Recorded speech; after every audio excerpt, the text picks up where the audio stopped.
Welcome to Cities on the Move. I'm your host, Stephanie Passingham. St. Ansgar, Iowa is home to a well-known attraction, the Bluebell Inn. We meet inn owner Sherry Hansen-Decker and learn more about this beautiful place. Police Chief Lance Suture and his daughter Holbrook tell us about the DARE program offered to students in the school district. And we talk with Scott Dreyer, Steve Smith, and Connie Groth about a renewable energy project that is heating the middle school. Stay tuned for Cities on the Move.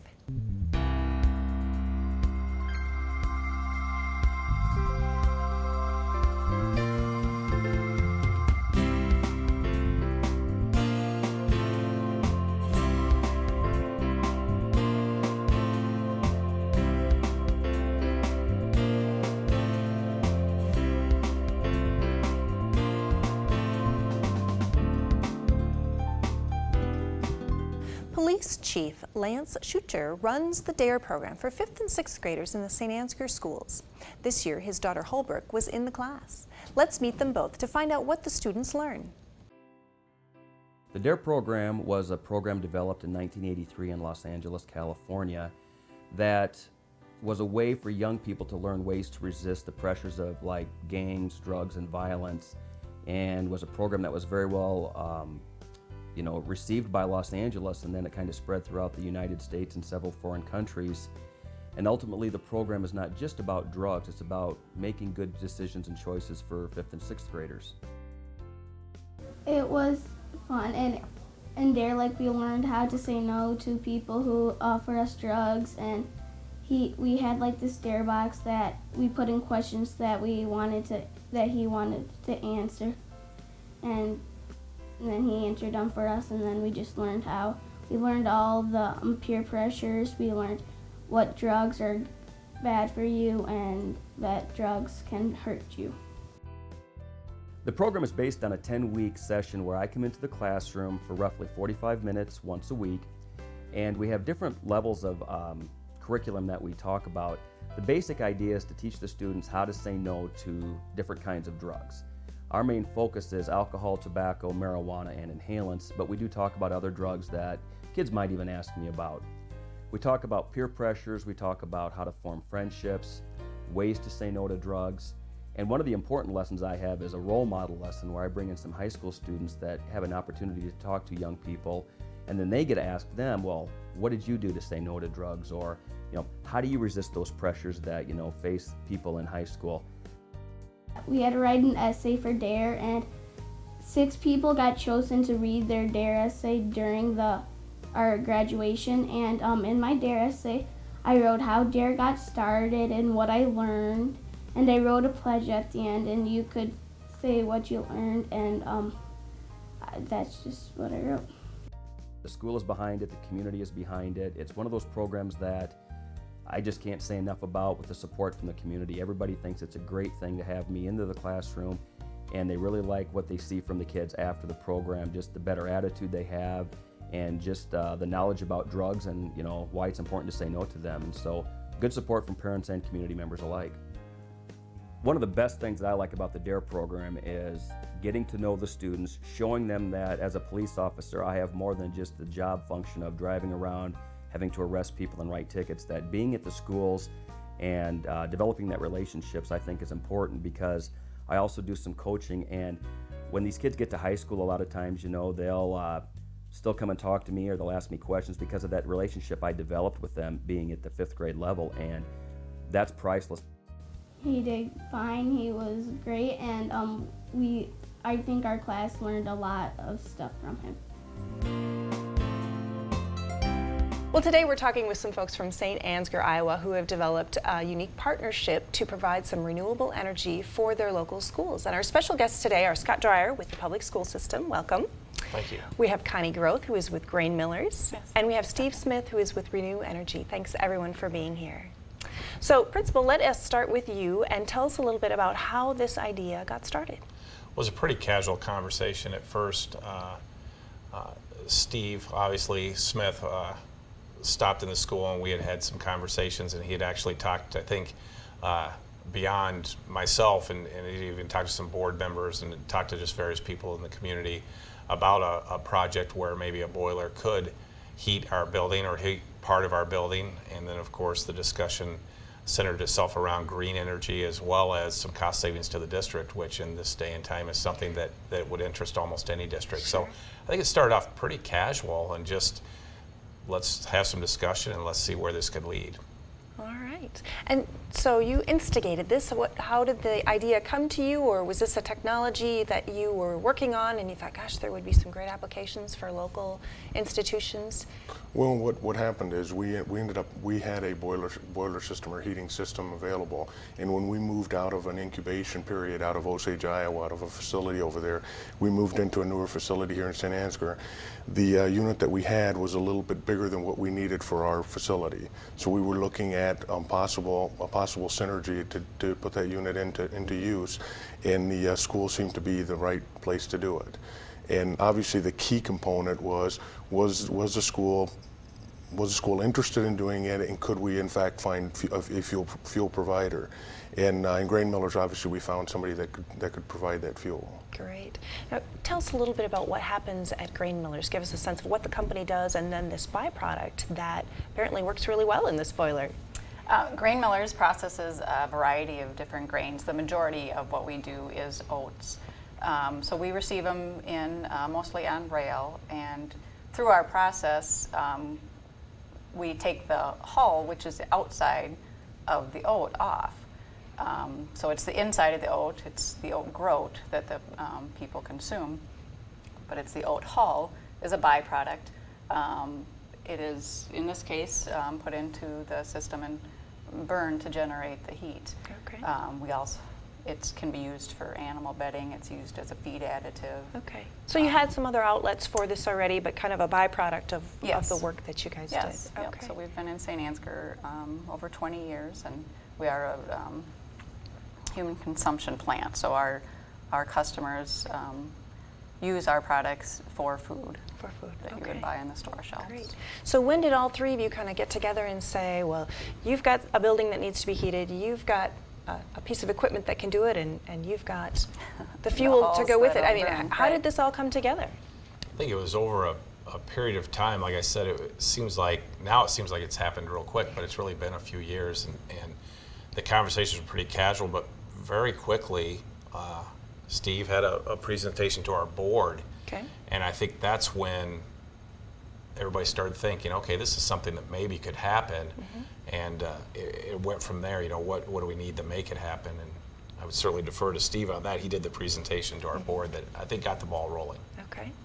Well, what we did there is we presented a system that is a system that's built in Italy. Unfortunately, it's not built here in the United States because the European market has been at this for a lot longer than we have. Okay. So this particular unit this particular company has been building solid fuel boilers and heaters for about 50 years now. So we happen to have that technology, and we knew that it could burn a lot of different biomass sources. It just so happened that oat hulls happened to be the one that we had locally there in St. Ansgar. So we did some testing, and we realized that from other things that have been done, there's some other historical data that's been done that proves oat hulls are a very good source of fuel. Mainly the University of Iowa has been burning them for several years now.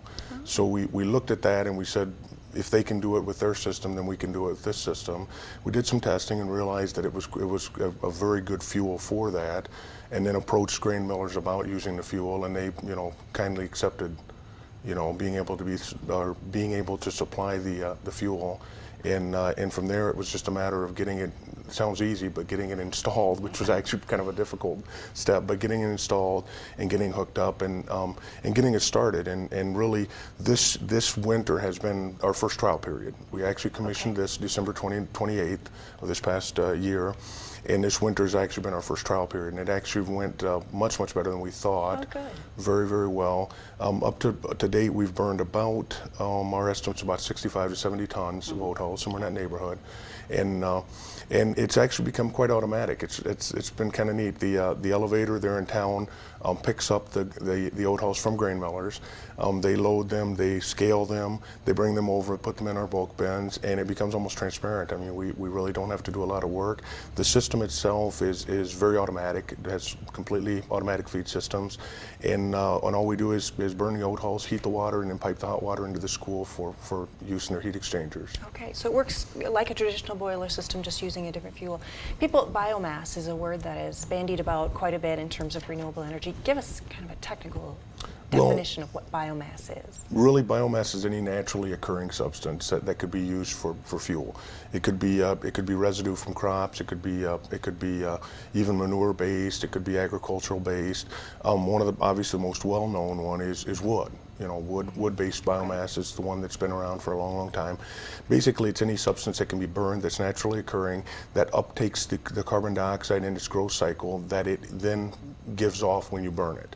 So you're basically burning a carbon neutral fuel, because that product is taking in carbon dioxide in the growth cycle, and when you burn it, you're putting out that same amount of carbon dioxide. Okay. So you're eliminating the carbon dioxide that you would have in combustion of a fossil fuel source. I see. All right. And the board, are they pleased with the results? Give us a sense of how it worked through the winter, and what does the school think about this as an idea that's been implemented?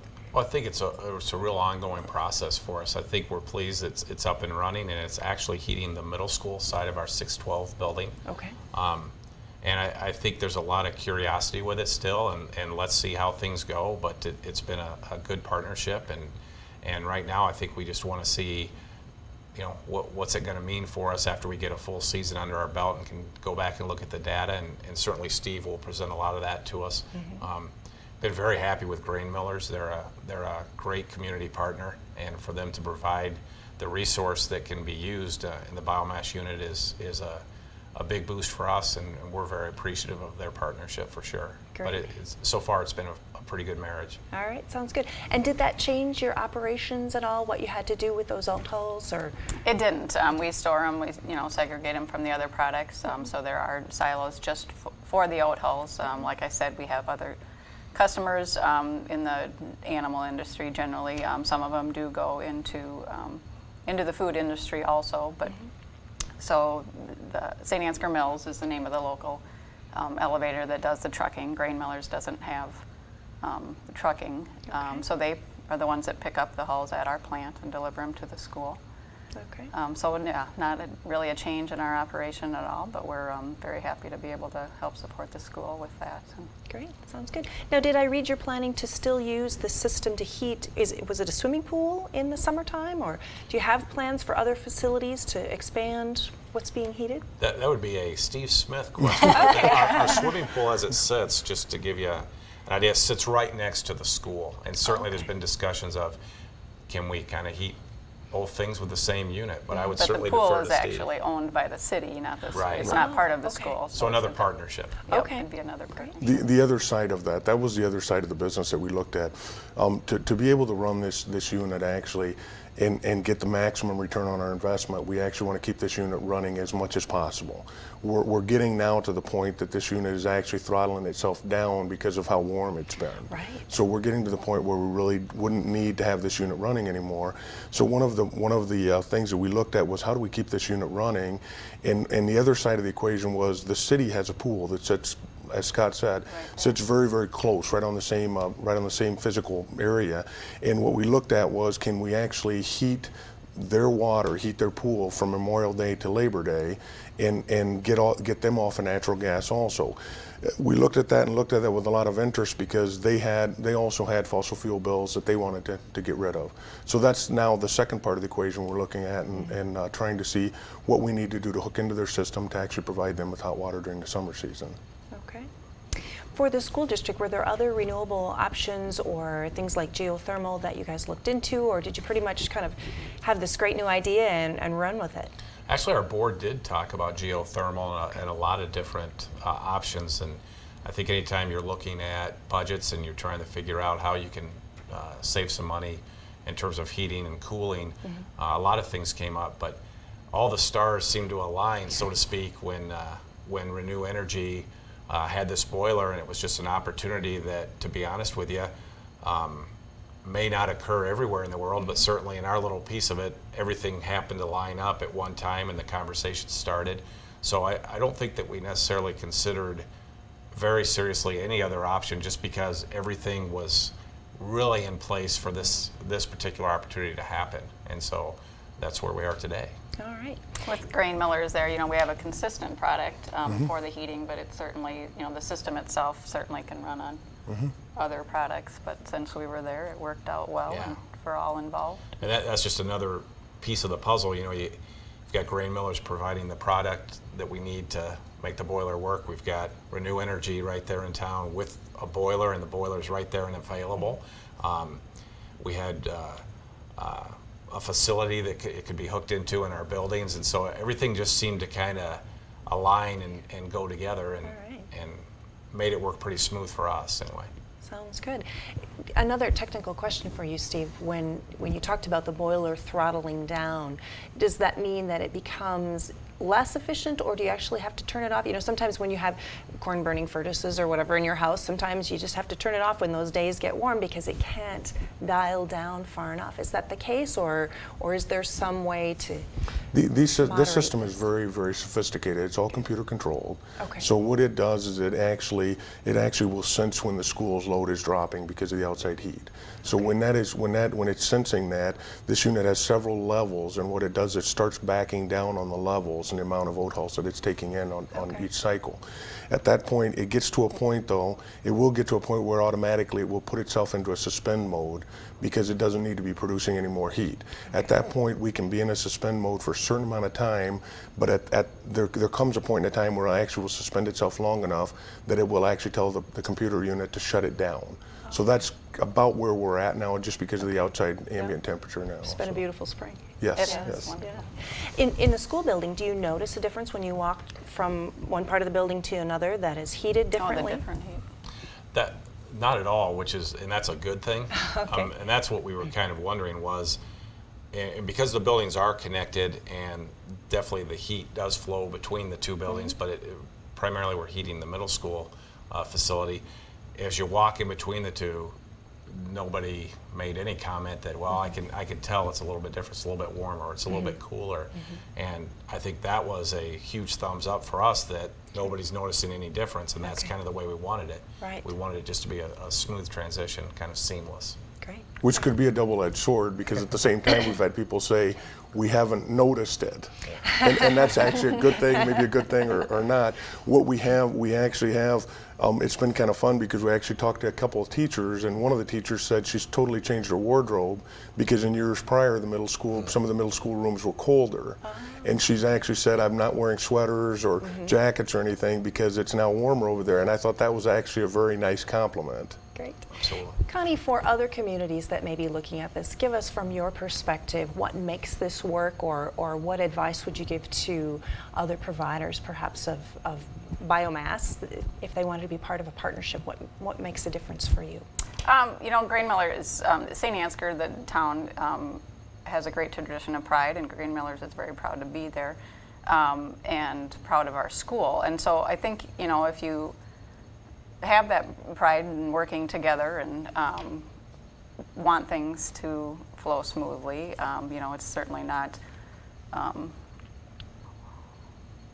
financial reasons that we're involved with the school. We just want to support the school system. So in other communities, maybe it's not the school that's doing this project, maybe it's something else. But okay.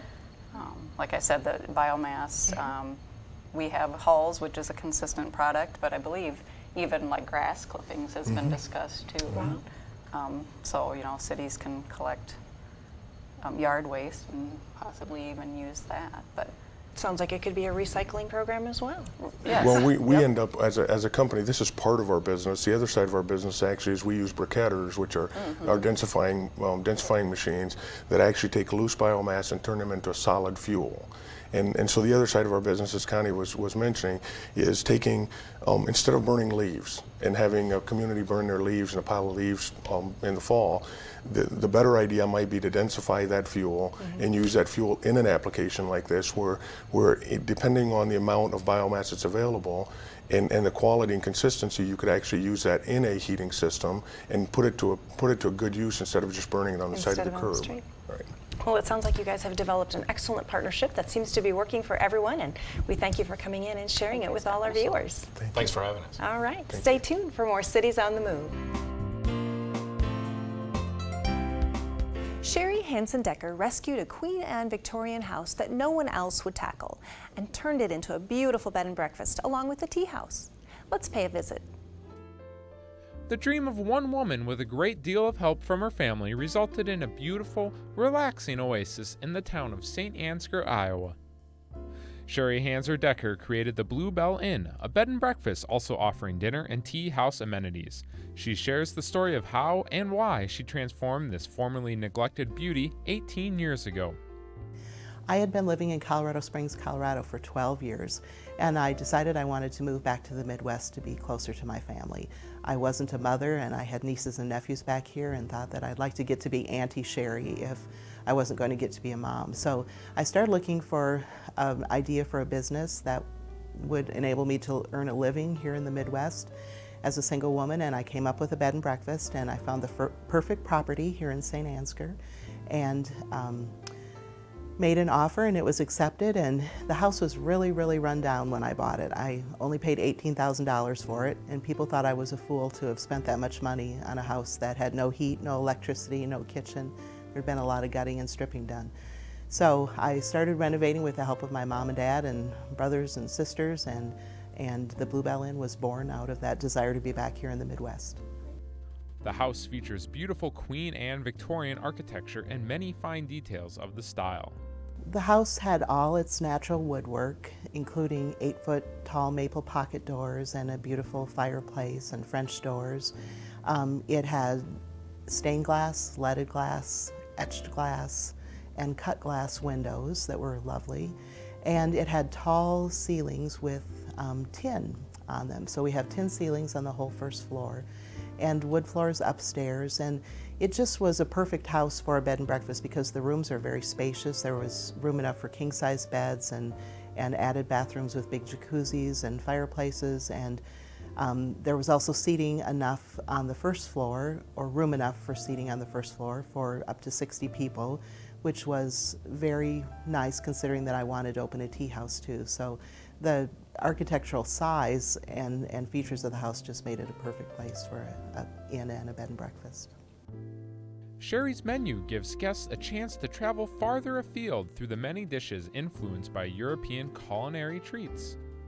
I lived in Europe for 3 years, so we have some real different things on our menu. I like to say that you can have authentic food from Germany, France, England, Scotland, Wales, just by driving a few miles and coming to the Bluebell Inn. Our German meal is one of our specialties. We make great Jaeger schnitzel with homemade spätzle noodles, but we do some wonderful seafood, and our French steak with a cheddar chablis sauce is very popular. We do a lot of homemade desserts like Copenhagen cream with raspberries from our Scandinavian meal. And so there's just a real broad variety. Special events also give guests a reason to travel to St. Ansgar. Well, because there's not a great deal of social life in St. Ansgar, we like to host special events here like murder mysteries and cooking seminars and wine tastings. Our murder mysteries are the most popular. They bring in a large crowd, and we have guests that come and see pretty much every one of them. And we get some audience participation, and we have a great crew of actors and actresses that do them, and they've just been very fun for all the years that we've been doing them. The slower pace of the community allows guests to putter about at their leisure, giving them a chance to escape an otherwise hectic world. Well, people tell us all the time that they like to stay at a bed and breakfast because it has a cozy, homey feel, and so I think that's our biggest asset. It's also very romantic, I think much more so than a regular hotel or motel room. And I think people can come here too, and because we're in a small town, just find a sense of peace and relaxation. They can escape from their hectic day-to-day activities. The third floor of the house is, I think, a lot of people's favorite spot just because it has such a cozy, tucked away from the world feeling. When people ask me what there is to do in St. Ansgar, I like to say nothing, and there really is a lot to do here. There's some wonderful little shops, there's a vineyard, there's a historical fort, there's a bicycle trail, a walking trail, there's hiking and fishing and canoeing along the Cedar River. There's some fun things uptown like paint your own china, but we're not a very touristy area, and I think again that's why it's so enticing to people, because they can truly come here and relax without feeling like, oh, we have to get out and see this or that. They can just come here and be quiet, sit on the front porch, read a book. On the porch swing is one of the favorite things to do, and I think people really appreciate coming to an area where there isn't so much to do that they can simply lay back and relax. For those who are headed to the porch swing, Sherry is also a recently published author who is at work on her third book. For more information about the Bluebell Inn, visit bluebellinn.com.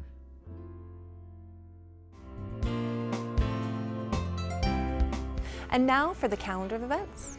On May 1st, join the May Day celebration at the orphanage in Owatonna, Minnesota. Learn the history of the Minnesota State Public School for Dependent and Neglected Children from 11 a.m. to 4 p.m. Events include tours of Cottage 11, a cemetery walk, museum tour, and May Day activities. Tours will be led by Harvey Ronglin, who was a state schooler. For more information, call 1-800-423-6466. The 18th Annual Prairie Lakes Regional Art Exhibit will be held at the Carnegie Art Center in Mankato, Minnesota from April 28th to June 10th. This is the largest annual art exhibit in Region 9 with more than 100 original pieces of art by local artists. Gallery hours are Wednesday 1 to 4, Thursday 1 to 7, Friday 1 to 4, and Saturday 1 to 4, and admission is free. The Clear Lake Walleye Classic will be held May 15th and 16th. A $2,500 top prize awaits the winner of this 21st annual angling tournament, as well as 25 additional place categories. Teams compete to catch the largest amount of walleye by weight. For more information, call 641-357-2248. If you have an event to share with our viewers, please log on to KSMQ and post it today. Next week on Cities on the Move, join us as we travel to Spring Valley, Minnesota to find a Laurel Ingalls Wilder connection to our region. Learn how to make beautiful church banners and fly down the hill in a soapbox derby car. Please join us Tuesday, May 4th at 6:30 p.m. on KSMQ for another edition of Cities on the Move. I'm your host, Stephanie Passingham. Good night.